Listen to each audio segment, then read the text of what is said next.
Silakan, Pak Mora. Selamat pagi buat semuanya. Hari ini kita mau belajar yang basic, tetapi juga kita mau review aplikasi dalam kehidupan kita.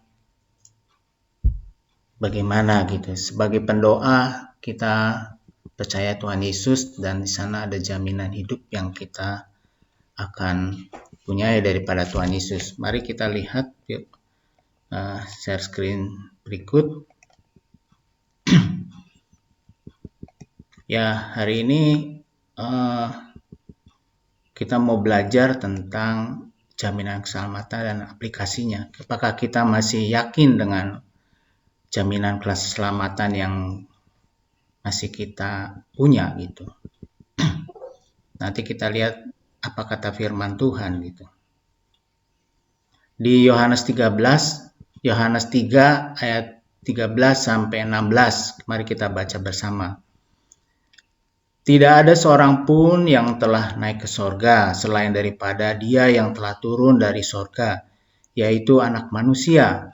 Dan sama seperti Musa meninggikan ular di padang gurun, demikian juga Anak Manusia harus ditinggikan, supaya setiap orang yang percaya kepadanya beroleh hidup yang kekal.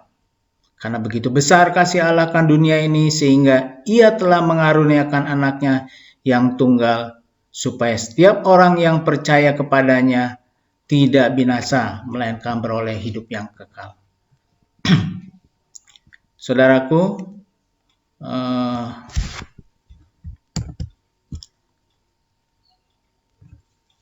tahukah kita semua ini mengapa Yesus memilih disalib?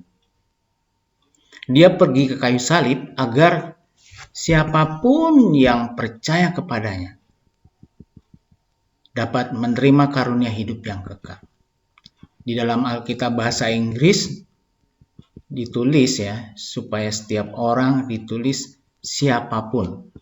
Ya, tadi kalau kita baca ayat 15, supaya setiap orang yang percaya kepadanya beroleh hidup yang kekal. Nah, itu ditulis siapapun. Siapapun yang percaya kepadanya dapat menerima karunia hidup yang kekal. Tuhan tidak mengatakan pada waktu itu syarat untuk memperoleh keselamatan seperti ini misalnya. Kata-katanya, barang siapa menaati Dia dengan sempurna dan menuruti segala perintahnya, atau siapapun yang tidak pernah gagal lagi, itulah yang masuk surga. Tidak, atau yang selamat. Di Yohanes 3 ayat 15 dikatakan supaya setiap orang atau siapapun yang percaya kepadanya beroleh hidup yang kekal. Satu-satunya tindakan yang diperlukan di pihak kita adalah percaya, believe, ya. Percaya bahwa semua dosa kita telah diperhitungkan kepadanya dan semua kebenarannya telah diperhitungkan kepada kita. Kalau saudara baca di 2 Korintus 5 ayat 21, dia berkata, Dia yang tidak mengenal dosa telah dibuatnya menjadi dosa karena kita, supaya dalam Dia kita dibenarkan oleh Allah. Itulah jaminan keselamatan. Jangan meremehkan kata percaya. Ketika kita percaya, kita dibenarkan melalui Yesus. Kita akan menghasilkan buah kebenaran. Jadi buah kebenaran didapat karena kita percaya Yesus. Jadi karena kita sudah dibenarkan oleh Yesus. Saudaraku, saya ingin share firman Tuhan lagi. Kita baca Filipi 1 ayat 11. Penuh dengan buah kebenaran yang dikerjakan oleh Yesus Kristus untuk memuliakan dan memuji Allah, firman-Nya demikian. Ketika kita mengarahkan pandangan kita pada Yesus dan Yesus saja sebagai sumber kebenaran dan pengampunan kita, kita akan menghasilkan buah kebenaran, kekudusan, dan karakter moral. Jadi setelah selamat, ada apa setelah itu ya? Kita mempunyai kebenaran, kekudusan, dan karakter moral. Kita boleh simak hidup kita sekarang ini. Mari kita lanjut. Saudaraku, ketika kita, perhatikan, ketika kita tidak melihat atau lupa bahwa kita telah dibersihkan dari dosa-dosa lama kita, kita akhirnya apa, saudara? Kekurangan pengendalian diri, kurang kesalehan, dan kurang kasih persaudaraan. Karena daging kembali yang meluap dalam hidup kita. Jadi bila kita sekarang adalah orang benar, mari kita lakukan apa yang Alkitab katakan untuk hidup saleh. Jadi harus berubah dalam pola hidup kita, dalam keseharian kita. Kita boleh simak gitu. Ya, bagaimana, adakah perubahan setelah mengalami keselamatan daripada Tuhan Yesus? Bagaimana orang melihat diri kita? Apakah kita adalah seperti orang yang diselamatkan itu? Firman Tuhanlah dasarnya. Kita bisa lihat, kita bisa merefer hidup kita dengan firman Tuhan.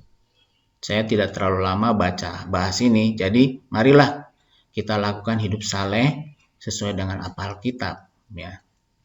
Jadi saudara, kalau baca firman Tuhan di 1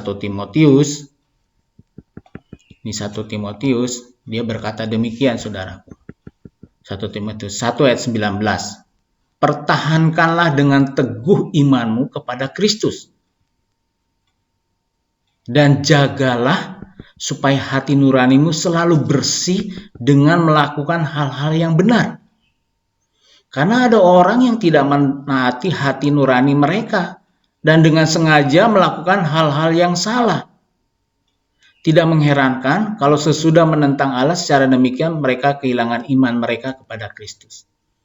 Kadang-kadang kita nggak sadar perjalanan hidup kita tidak seperti firman Tuhan.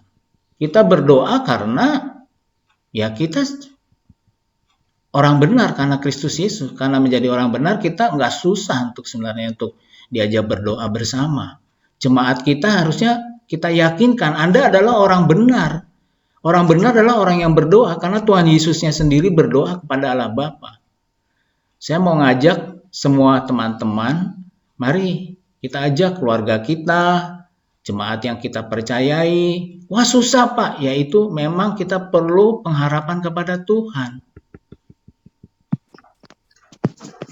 Tapi jadi intinya sebenarnya sekarang saya membahas orang diselamatkan, ya bisa dilihat juga pola-pola hidupnya bagaimana sekarang.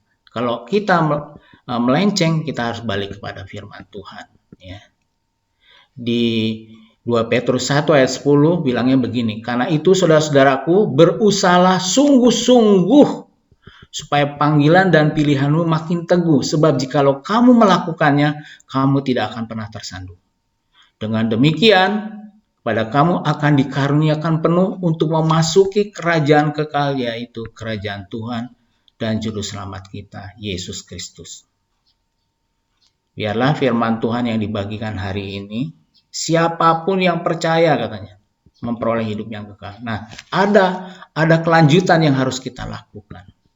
Seperti firman Tuhan yang di 1 Timotius 1 ayat 19 tadi, pertahankanlah dengan teguh imanmu kepada Kristus dan jagalah supaya hati nuranimu selalu bersih dengan melakukan hal-hal yang benar.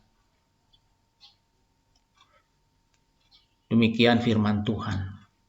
Begitu jelas bagi kita menerima keselamatan. Ternyata bukan berarti mudah lagi melakukan dosa, tidak. Ya. Sekarang pertanyaannya pada kita, dapatkah kita melihat bagaimana ketika kita percaya dengan benar, kita akan hidup dengan benar? Itu kembali lagi pada kita untuk menjawab pertanyaan ini. Cuman yang saya mau tekankan, jadikan Yesus pengampunannya dan kasihnya sebagai pusat dari setiap bagian hidup kita. Sungguh bahagia sekali kita menjadi anak-anak Tuhan, memperoleh jaminan keselamatan. Ini hal dasar yang saya mau ungkapkan kembali. Tetapi ada hal yang mau saya angkat adalah Kita sebagai orang-orang selamat, sebagai orang-orang benar, mari kita hidup seperti apa kata firman Tuhan. Diberkatilah gereja Tuhan hari ini, mari kita berdoa.